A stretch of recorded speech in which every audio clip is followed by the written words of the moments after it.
राधे राधे। हरे कृष्ण। आप सभी का दिन शुभ और मंगलमय हो। आज हम आपको सुनाएंगे माघ मास के कृष्ण पक्ष की छठा तिथि। माघ मास महात्म से इससे पहले की सभी कथाएं सुनने के लिए और कमेंट करने के लिए आप सभी श्रोताओं का बहुत बहुत धन्यवाद। आइए आज सुनाते हैं घर में अन्न धन और सुख समृद्धि के भंडार भरने वाली सीता नित नेम की कहानी। उसके बाद सुनाएंगे माघ मास महात्म। इस कहानी को सीता माता कहती थी और प्रभु श्री राम सुना करते थे। एक दिन श्री राम भगवान को किसी काम के लिए बाहर जाना पड़ा तो सीता माता कहने लगी, भगवान मेरे तो 12 वर्ष के नितनेम है, अब आप बाहर जाएंगे तो मैं अपनी कहानी किसे सुनाऊंगी। तब श्री राम जी ने कहा, सीते अपने कुएं के पाल पर जाकर बैठ जाना और वहां पर जो औरतें पानी भरने आए उन्हें अपनी कहानी सुना दिया करना। सीता माता कुएं के पाल पर जाकर बैठ गई। तभी एक स्त्री आई। उसने रेशम की जरी की साड़ी पहन रखी थी और सोने का घड़ा ले रखा था। सीता माता उसे देखकर कहने लगी, बहन मेरे 12 वर्ष की नितनेम की कहानी सुन लो। वह बोली, मैं तुम्हारी नितनेम की सुनूंगी तो मुझे घर पर जाने में देर हो जाएगी और मेरी सास मुझसे झगड़ा करेगी, इसलिए उसने कहानी सुनने से मना कर दिया और वह अपने घर चली गई। लेकिन उसके घर जाते ही उसकी रेशम चेहरे की साड़ी फट गई, सोने का घड़ा मिट्टी के घड़े में बदल गया। सासू ने देखा तो पूछा, अरे बहू यह किसका दोष अपने सिर लेकर आई है। बहू बोली, माँ जी कुएं पर एक औरत बैठी थी, उसने अपनी कहानी सुनने के लिए कहा लेकिन मैंने नहीं सुनी, शायद यह उसी का फल मुझे मिला है। बहू की बात सुनकर अगले ही दिन वह साड़ी और घड़ा लेकर सास कुएं की पाल पर गई। सास को वहीं पर सीता माता बैठी मिली तो सीता माता ने कहा, अरे बहन मेरी कहानी सुन लो। सास बोली, एक बार छोड़ मैं तो 4 बार कहानी सुन लूंगी। तब सीता माता बोली, राम आए लक्ष्मण आए देश के पुजारी आए, नित नेम का नेम लाए, आओ राम बैठो राम, तपी रसोई जीमो राम, माखन मिश्री खाओ राम, दूध पतासे पियो राम, सूत का पालका मीठो राम, साल दुसालो पाठो राम, साल दुसालो ओढ़ो राम, जब बोलू राम ही राम, राम सवारे सबके बिगड़े काम, घर भंडार भरेंगे सबका बेड़ा पार करेंगे, श्री राम जय जय राम। सासू बोली, बहन कहानी तो बहुत ही अच्छी लगी। फिर कहानी सुनकर सासू घर चली गई और उसकी साड़ी फिर से रेशम जरी की बन गई। मिट्टी का घड़ा भी फिर वापस से सोने का घड़े में बदल गया। बहू ने देखा तो कहने लगी, सासू माँ आपने ये सब कैसे किया। सासू बोली, बहू तू दोष लगाकर आई थी और मैं अब दोष उतार कर आ रही हूँ। बहू ने पूछा, माँ जी वह कुएं वाली स्त्री कौन है। सासू ने बताया कि वह तो सीता माता थी, वह पुराने से नया कर देती है, खाली घर में भंडार भर देती है, वह लक्ष्मी जी का वास घर में करा देती है और मनुष्य की जो भी इच्छा हो उसे पूर्ण कर देती है। बहू बोली, माँ जी फिर तो ऐसी कहानी मुझे भी सुना दो। सास बोली, ठीक है तुम भी सुनो। फिर सास ने कहानी शुरू की, राम आए लक्ष्मण आए देश के पुजारी आए, नित नेम का नेम लाए, आओ राम बैठो राम, तपी रसोई जीमो राम, माखन मिश्री खाओ राम, दूध पतासे पियो राम, सूत का पालका मीठो राम, राम साल दुसालो पाठो राम, साल दुसालो ओढ़ो राम, जब बोलू राम ही राम, राम सवारे सबके बिगड़े काम, घर भंडार भरेंगे सबका बेड़ा पार करेंगे, बोलो श्री राम जय जय राम। कहानी सुनकर बहू बोली, माँ जी कहानी तो बड़ी ही अच्छी लगी। सास ने कहा, ठीक है अब से हम इस कहानी को रोज किया करेंगे। अब सास बहू रोज सवेरे उठती, नहाती धोती और पूजा करने के बाद नितनेम की सीता माता की कहानी कहती। एक दिन की बात है, उनके यहाँ पड़ोस की एक औरत आई और बोली, बहन जरा सी आँच तो देना। तो वह बोली, आज तो अभी हमने जलाई ही नहीं। पड़ोसन बोली, तो फिर तुम सुबह 4 बजे से उठकर क्या कर रही हो। तो उन्होंने कहा, हम तो सुबह सुबह उठकर पूजा करते हैं, फिर सीता माता की नितनेम की कहानी कहते हैं।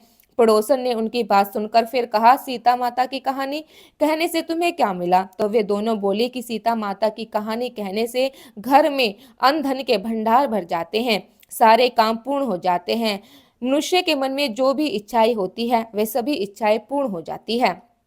पड़ोसन ने कहा, अरे बहन अगर ऐसा है तब तो मुझे भी ये कहानी सुना दो। तब वह बोली, ठीक है बहन तुम भी ये कहानी सुन लो। तो वह सास और बहू दोनों कहानी कहने लगी। राम आए, लक्ष्मण आए, देश के पुजारी आए, नित नेम का नेम लाए, आओ राम बैठो राम, तपी रसोई जीमो राम, माखन मिश्री खाओ राम, दूध बताशा पियो राम, सूत के बल का मीठो राम, साल दुसाला पाठो राम, साल दुसाला ओढ़ो राम, जब बोलू राम ही राम, राम सवारे सबके बिगड़े काम, भंडार भरेंगे सबका बेड़ा पार करेंगे, श्री राम जय जय राम। पड़ोसन ने इस कहानी को सुना तो वह कहने लगी, बहन कहानी तो बड़ी अच्छी लगी। अब तो वह पड़ोसन भी नित्य प्रेम से सीता माता की कहानी कहने लगी। कहानी कहने से सीता माता ने पड़ोसन के घर भी धन के भंडार भर दिए। देखते ही देखते अब तो पूरे मोहल्ले में नित्यनेम की कथा चल पड़ी और हर किसी की मनोकामना पूर्ण होने लगी। हे सीता माता, जैसे आपने उन सभी के भंडार भरे वैसे ही हमारे भी भरना। कहानी कहने वाले, सुनने वाले और ओंकारा भरने वाले सबके भरना। सब प्रेम से बोले सीता माता की जय। अब सुनिए माघ मास महात्म 5वां अध्याय। श्री दत्ते श्री जी कहते हैं, हे राजन, एक प्राचीन इतिहास कहता हूँ, ध्यान पूर्वक सुनो। भृंग वंश में ऋषिक नाम की एक ब्राह्मणी थी जो बाल्य काल में ही विधवा हो गई थी। वह रेवा नदी के किनारे विंध्याचल पर्वत के नीचे तपस्या करने लगी। वह जितेंद्रिय, सत्यवक्ता, सुशील, दीनशीलता तथा तप करके देह को सुखाने वाली थी। वह अग्नि में आहुति देकर उच्च वृत्ति द्वारा छठ काल में भोजन किया करती थी। वह काल धारण करती थी, संतोष से अपना जीवन व्यतीत करती थी। उसने रेव और कपिल नदी के संगम में 60 वर्ष तक माघ स्नान किया और फिर वहीं पर मृत्यु को प्राप्त भी हो गई। माघ स्नान के फल से वह दिव्य 4000 वर्षों तक श्री विष्णु लोक में वास करके शुद्ध और उपशुद्ध दैत्यों का नाश करने के लिए ब्रह्मा जी द्वारा तिलोत्तम नाम के अप्सरा के रूप में ब्रह्मलोक में उत्पन्न हुई। वह अत्यंत ही रूपवती, ज्ञान विद्या में अति ही प्रवीण तथा मुकुट कुंडल से शोभ्यमान थी। उसका रूप, यौवन और सौंदर्य देखकर ब्रह्मा जी भी चकित हो गए। वह तिलोत्तम रेवा नदी के पवित्र जल में स्नान करके वन में बैठी हुई थी।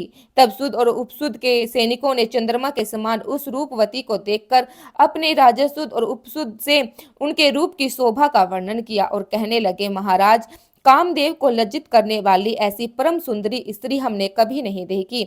आप भी चलकर देखिए। तब वह दोनों सुध और उपसुध मदिरा के पात्र रखकर वहां पर आए जहां पर वह सुंदरी बैठी हुई थी और मदिरा का पान विवेक होकर काम क्रीड़ा से पीड़ित हुए दोनों ही आपस में उस स्त्री रत्न को प्राप्त करने के लिए आपस में विवाद करने लगे और आपस में ही युद्ध करते हुए वहीं पर समाप्त हो गए। उन दोनों को मरा हुआ देखकर उनके सैनिकों ने बड़ा ही कलहाल मचाया और तब तिलोत्तम काल रात्रि के समान उनको पर्वत से गिरती हुई 10 दिशाओं को प्रकाशमय करते हुए आकाश में चले गए और देव कार्य सिद्ध करके ब्रह्मा जी के सामने आई तो ब्रह्मा जी ने प्रसन्नता से कहा, हे चंद्रवती, मैंने तुमको सूर्य के रथ पर स्थान दिया। जब तक आकाश में सूर्य स्थित है, नाना प्रकार के भोगों को भोगो। सो हे राजन, वह ब्रह्माणी अब भी सूर्य के रथ पर माघ मास स्नान के उत्तम भोगों को भोग रही है। इसलिए श्रद्धावान पुरुषों को उत्तम गति पाने के लिए यत्न के साथ माघ मास में विधि पूर्वक स्नान भी करना चाहिए। प्रिय श्रोताओं, माघ मास महात्म में आज बस इतना ही। अब सुनिए आज की भागवत कथा। एक बार भगवान विष्णु और देवताओं के परम पुण्य में क्षेत्र निम्न सोनक आदि ऋषियों ने भगवत प्राप्ति की इच्छा से सहस्त्रों वर्षों में पूरे होने वाले एक महायज्ञ का अनुष्ठान किया। एक दिन उन लोगों ने प्रातःकाल अग्निहोत्री आदि नित्य कर्मों से निवृत्त होकर श्री सूर्य जी का पूजन किया और ऊंचे आसन पर बिठाकर बड़े आदर से यह प्रश्न किया। ऋषियों ने कहा, सूर्य जी, आप निष्पाप है। आपने समस्त इतिहास, पुराण और धर्म स्रोतों के विधि का अभ्यास और अध्ययन किया है और उनकी भली भांति व्याख्या भी की है। वेद वितांतों में श्रेष्ठ भगवान बाय ने और भगवान के सगुण निर्गुण रूप को जानने वाले दूसरों मुनियों ने जो कुछ जाना है, उन्हें जिन विषयों का ज्ञान है, वह सब आप वास्तविक रूप से जानते हैं। आपका हृदय बड़ा ही सरल और शुद्ध है, इसी से आप उनकी कृपा अनुग्रह के पात्र हुए हैं। गुरुजन अपने प्रेमी शिष्यों को गुप्त से गुप्त बात भी बता दिया करते हैं। आयुष्मान, आप कृपा करके यह बतलाइए, उन सभी शास्त्रों, पुराणों और गुरुजनों के उपदेशों से कलियुगी जीवों का परम कल्याण का सहज साधक आपने क्या निश्चय किया? आप तो संत समाज के भूषण हैं। इस कलयुग में प्राय लोगों की आयु बहुत कम हो गई है। साधन करने में लोगों की रुचि और प्रवृत्ति भी नहीं है। लोग आलसी होते जा रहे हैं, उनका भाग्य तो मंद ही है, समझ भी कम है। इसके साथ ही वे तरह तरह की विघ्न बाधाओं से घिरे हुए भी रहते हैं। शास्त्र भी बहुत है, परंतु उनमें एक निश्चय साधना का नहीं, अनेक प्रकार के कर्मों का वर्णन है, और वे इतने बड़े हैं कि उनका तो एक अंश सुनना भी कठिन है। आप तो परोपकारी है, अपनी बुद्धि से उनका सारा सार निकाल कर प्राणियों के परम कल्याण के लिए हम श्रद्धालुओं को सुनिए, जिससे हमारा अंतकरण की शुद्धि प्राप्त हो। प्यारे सूत जी, आपका कल्याण हो। आप तो जानते ही हैं कि युद्धवंशियों के रक्षक भक्त वत्सल भगवान श्री कृष्ण वासुदेव की धर्मपत्नी देवकी जी के गर्भ से क्या करने की इच्छा से अवतरण हुए थे। श्री व्यास जी कहते हैं, सोनक आदि ब्रह्मवादी ऋषियों के यह प्रश्न सुनकर रोमर्षण अपुत्र उग्र सर्व को बड़ा ही आनंद हुआ। उन्होंने ऋषियों के इस मंगलमय प्रश्न का अभिनंदन करके कहना आरंभ किया। सूत जी ने कहा, जिस समय श्री सुखदेव जी का योग्य प्रवंश संस्कार भी नहीं हुआ था, सूतराम लौकिक वैदिक कर्मों का अनुष्ठान का अवसर भी नहीं आया था, उन्हें अकेले ही संन्यास लेने के उद्देश्य से जाता देखकर उनके पिता व्यास जी विरह से कतर होकर पुकारने लगे, बेटा बेटा। उस समय तन्मय होने के कारण श्री सुखदेव जी की ओर से वृक्षों ने उत्तर दिया, ऐसे सबके हृदय में विराजमान श्री सुखदेव मुनि जी को मैं नमस्कार करता हूँ। यह श्रीमद् भागवत अत्यंत ही गोपनीय रहस्यमय पुराण है। यह भगवत स्वरूप का अनुभव कराने वाला समस्त वेदों का सार, संसार में फंसे हुए लोग इस घोर अज्ञान अंधकार से पार जाने चाहते हैं, उनके लिए आध्यात्मिक तत्वों को प्रकाशित करने वाला यह अद्वितीय दीप है। ऋषियों अपने संपूर्ण विश्व के कल्याण के लिए बहुत ही सुंदर प्रश्न किया है, क्योंकि यह प्रश्न श्री कृष्ण के संबंध में है और इसे भली भांति आत्मा शुद्ध हो जाती है। श्री सूत जी कहते हैं, सृष्टि के आदि में भगवान ने लोकों के निर्माण की इच्छा होते ही उन्होंने महत्व आदि से निष्पाप पुरुष रूप ग्रहण किया।